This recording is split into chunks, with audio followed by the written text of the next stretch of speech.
భయపడతాం అనుకుంటున్నారా? ఇది కేసీఆర్ తయారు చేసిన బృందం, కేసీఆర్ దళం. భయపడం.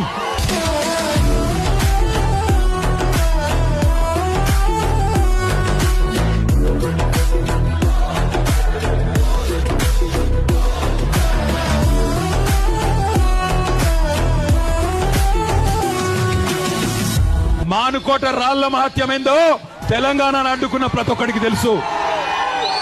మానుకోటలో 14 ఏళ్ల కిందటనే నిప్పు పుట్టింది, తర్వాత తెలంగాణ వచ్చింది.